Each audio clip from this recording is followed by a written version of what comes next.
전직 대통령 박근혜 씨가 오늘 0시에 신년 특별 사면으로 풀려났습니다. 2017년 3월 31일 국정농단 사건 등으로 구속 수감된 지 4년 9개월 만에 사면 복권됐습니다.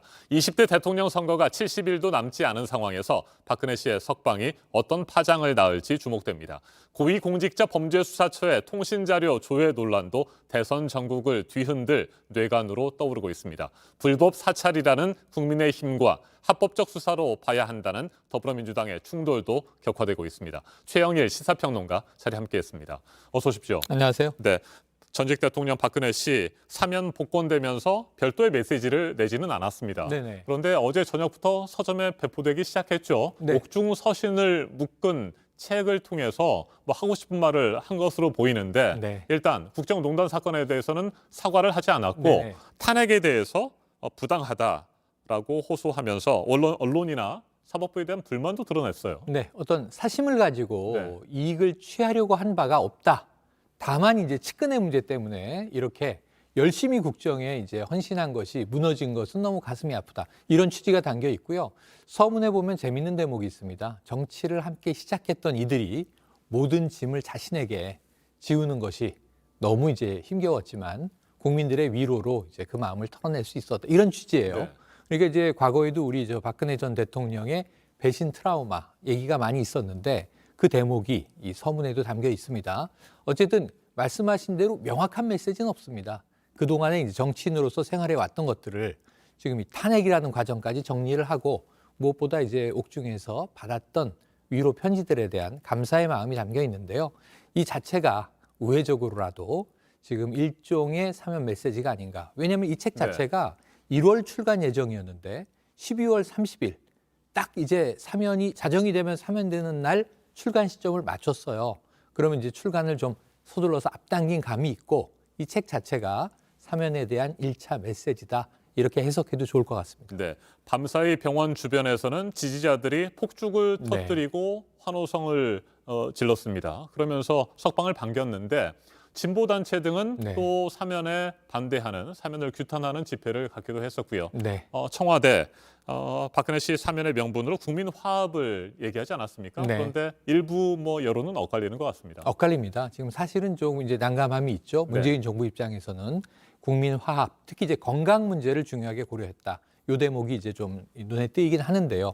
그래도 말씀하신 대로 기존의 지지층이 오히려 촛불 시민을 네. 표방하는 단체라든가 그러한 이제 지지 그룹에서 오히려 이제 사면에 대해서는 강한 반대 여론이 나오고 있고요.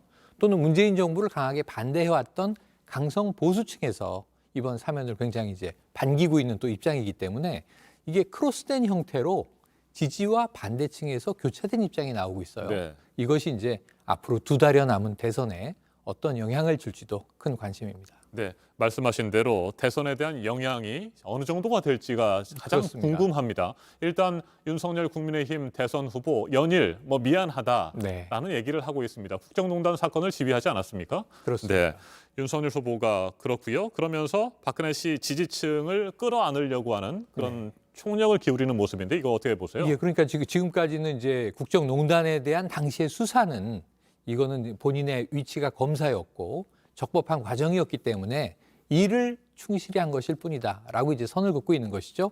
하지만 여기에서 정치적, 정서적, 인간적으로는 미안한 마음을 가지고 있다. 네. 그리고 빨리 사면이 됐어야 한다. 오히려 늦었다. 이런 메시지를 특히 이제 어제 오늘 지금 TK 지역을 방문하고 있으면서 굉장히 좀 거센 메시지가 나오고 있는데 박 전 대통령에 대해서는 인간적 미안함을 네. 가장 먼저 강조를 하고 있는 상황이에요. 이것이 이제 이 대구 경북 민심에 어떤 영향을 미칠지 또는 전국적인 지금 이제 선거 상황에 어떤 이제 또 영향을 줄지 득이 될지 실이 될지는 아직 확정할 수는 없습니다. 다만 지금 사면된 박 전 대통령이 향후 대선까지 과정에서 어떤 메시지를 낼 것이냐. 우선 사면 메시지 나오지 않고 책이 나왔다고 이제 이야기를 드렸는데 앞으로 이제 6주간의 입원 기간 후에 또 퇴원의 시간이 있을 거란 말이죠. 네. 조원진 우리공화당 대표 같은 경우에는 지금 이제 설 명절 정도 보내고 결국 병원에서 나오면 거처를 정해서 어딘가로 돌아가는데 메시지가 나올 기회들이 몇 번 있습니다.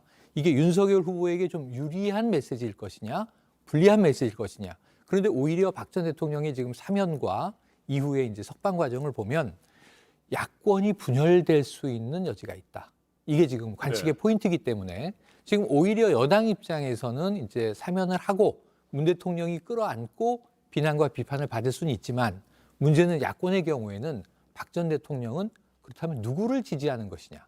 이런 향방에 따라서 여러 가지 변수가 다르게 나타날 가능성이 있습니다. 네, 야권의 분열 가능성을 말씀하셨는데 네. 그렇다면 이재명 더불어민주당 민주당 대선 네. 후보에게는 어떻게 도움이 될 것으로 보십니까? 글쎄요. 지금 당장 뭐 도움이 될 것이다 이렇게 네. 단정하기는 어렵지만 적어도 마이너스가 될 것은 없다. 왜냐하면 지금 이재명 후보 얘기가 자, 문재인 대통령이 모든 것을 다 끌어안고 후폭풍까지를 끌어안고 그냥 이제 결단한 것으로 보인다. 사전 교감이나 공유가 없었다고 선을 그었거든요. 그러니까 이런 측면에서는 자, 사면에 대한 책임도 문 대통령에 있는 것이다. 본인은 사면을 반대하는 입장은 명확했어요. 또 사면이 된다면 사죄를 이제 해야 된다는 입장도 밝혔어요. 다만 이것은 대통령의 고유 권한이기 때문에 이 결정은 존중한다. 이런 정도의 입장이기 때문에 이재명 후보에게는 특별히 실은 없으나 득이 될지는 야권 상황을 두고 봐야 할 것 같습니다. 네. 상대적인 측면이 있는 거죠. 한 가지만 더 짚어보도록 하겠습니다. 공수처에 광범위한 통신자료 조회를 놓고 여야가 충돌하고 있습니다. 그렇습니다. 어떻게 될까요? 지금 일단은 야당은 불법 사찰. 근데 또 이제 일부 의원들은 불법이라고 쓰진 않아요. 네. 그럼에도 불구하고 정치적인 사찰이다. 대선의 의도가 있는 거 아니냐. 공수처가 개입했다 이것이고 어제 법사위 국회에서 열렸습니다만 김진두 공수처장의 입장은 자, 검찰과 경찰은 다 했다. 왜 공수처가 한 것만 문제냐. 이런 또 항변이에요. 네. 그래서 이게 고발 사주 등 그러면 이제 수사 과정과 어떤 적합성이 있는 것인지를 앞으로 더 따지게 될 것인데 이 여당도 좀 공궁함은 있습니다. 야당 의원들만 105명 중에 80여 명이 이러한 이제 조사의 대상이 됐다면 형평성의 문제가 있을 수 있거든요. 그래서 김진욱 처장이 어제 박지원 국정원장까지도 이제 통신조회가 됐다 이런 이야기를 이제 내놓기도 했는데요. 결국은 이것은 앞으로는 좀 광범위한 사찰로 이 얼마든지 오해받을 수 있는 이러한 적법한 절차에 대해서 제도적인 개선 이 얘기는 여야에서 모두 나올 것 같거든요. 그래서 사찰이라고 오해될 수 있는 통신조회 범위가 줄어들든가 엄격해지든가 하는 제도적인 개선 절차는 밟아줘야 될 것 같습니다. 네.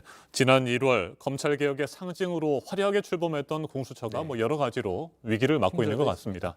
네, 오늘 여기까지 듣겠습니다. 최영일 시사평론가였습니다. 말씀 잘 들었습니다. 고맙습니다.